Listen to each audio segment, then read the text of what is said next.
Good morning, guys. Today's video I'm going to go through the December garden tour. Now, not a lot has changed since the November garden tour, but what I'm going to use this opportunity to do is to sort of reflect on the previous year.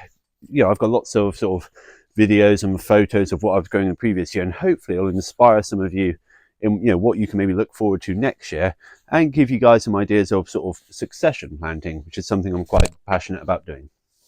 So first bed, as you can see, everything has been absolutely flattened by frost. So right now we're having quite a cold sort of spell. I'm recording temperatures of sort of -4 outside.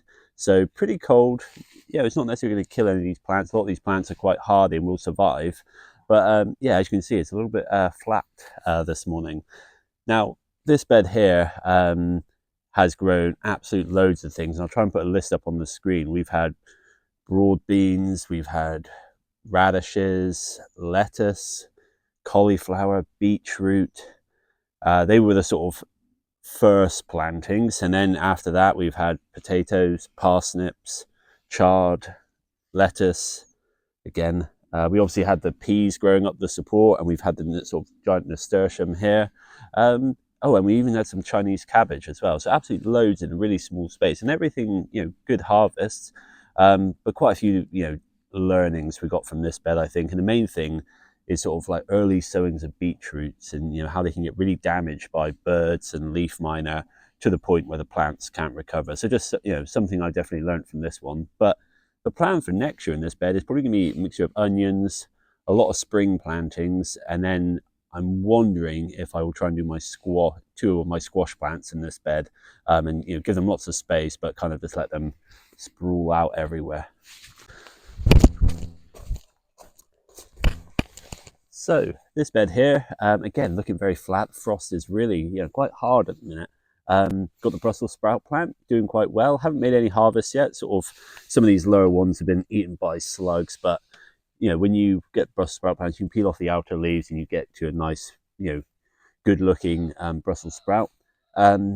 Got the spinach here. Now the spinach is a variety called Amazon, and it's remarkably still surviving this quite hard frost. I'm not eating it anymore, and it's very tattered looking. It's been eaten by a lot of pests and things, but I'm going to leave it in the ground until I need the space, and then pull it up and get rid of it. Now this bed has grown absolutely loads. Again, I'll put the link on the screen, but I had garlic and onions here. Now just on the garlic, I massively failed on the garlic. I didn't harvest them until most of the plant had gone like sort of a brownie color, because I didn't realize. I thought it was a little bit like onions, but what had happened is underground the nice bulb had begun to split open, and was obviously going to sort of reshoot and things from the different cloves.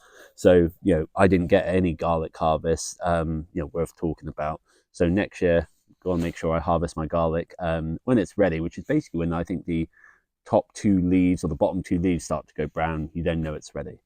But more on that next year. Growing some garlic for next year. So yeah, garlic, onions.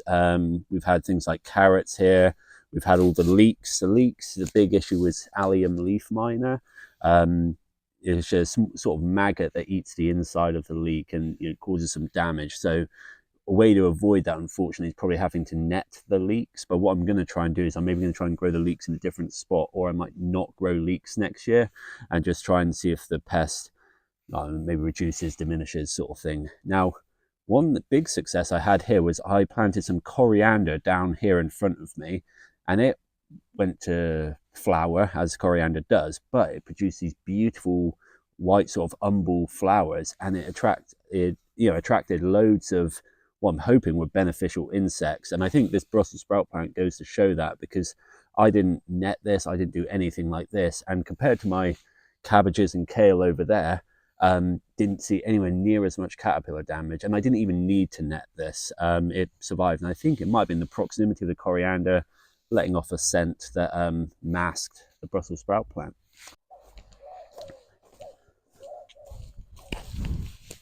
So here in this bed is all garlic at the minute. I've got my store-bought garlic that I just picked up, 39p from Asda, which, as you can see, has germinated beautifully, 100% germination, and will probably stay like this until sort of February time, and then it will really start packing on some size and getting a bit thicker, and then hopefully June time I'll be harvesting this.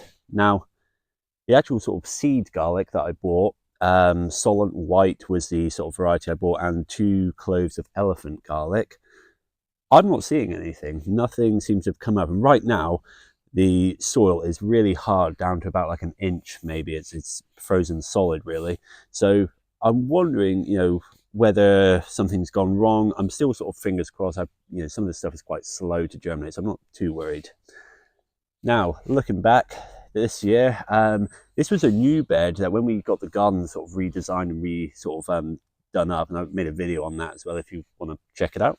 I planted in here some sunflowers, tall multi-headed ones, which worked beautifully, got some brilliant, beautiful flowers off them.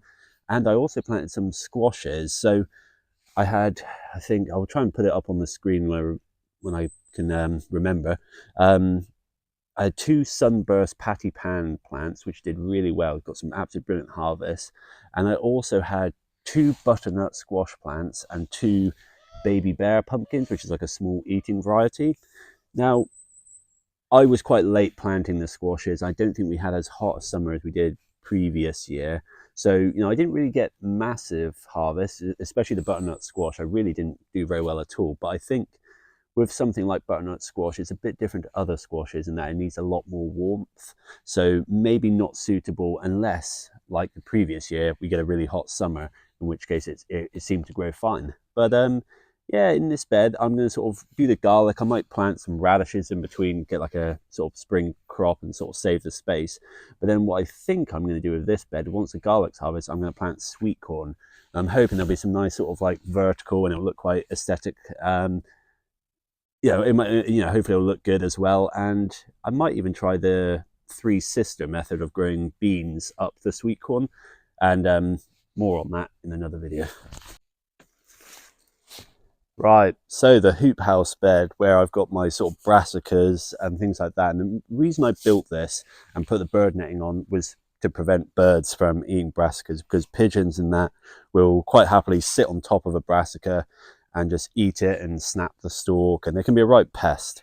So yeah, here, obviously I've not had any previous harvests. These are first plantings. This bed was built in July time, so I've sort of planted some things here, mainly the brassicas, which I knew would overwinter.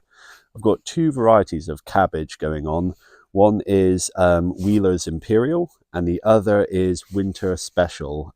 So both of those I'm hoping I'll be harvesting in sort of January, February time, assuming they can survive the frost. But they should do, because they're sort of cold tolerant varieties.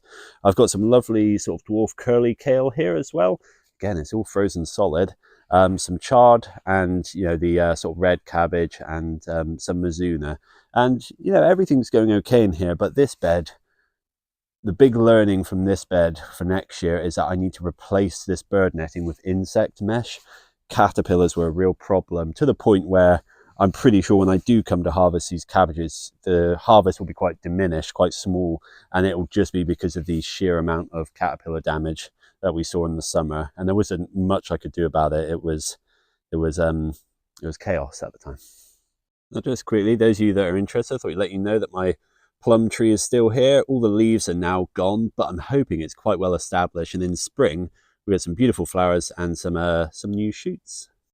Right, so here is the blueberry bush, and as you can see, almost all the leaves are gone except for a couple last-minute stragglers.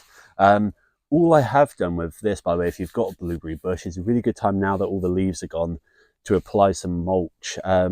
Blueberries being like a fruit bush, especially growing in a container like this, they're going to want constant additions of nutrients and things. So I've put in about 2 inches of ericaceous compost, which is in a slightly more acidic compost, just to ensure this has enough nutrients for next year. And I've also applied some new pine needle mulch as well. But this blueberry bush has amazed me this year, from like the spring with the beautiful sort of bell-shaped flowers, and then obviously the luscious green sort of foliage comes on, and then you then obviously start to get the berries in the sort of late summer. Absolutely brilliant variety to grow, called Elliot. So if you're in a garden centre and you see this variety, it's got my endorsement anyway. But yeah. Right, guys, I really hope you enjoyed that video. I'm hoping it inspires you in terms of what sort of succession planting you could potentially do in your growing space. So yeah, next week I'm going to do a video on winter jobs, and one of those winter jobs is going to be planning your vegetable garden. I'm going to show you how I plan for my year, and I'm hoping it's useful. So don't forget, if you want to see more, like and subscribe. See you all soon for more videos.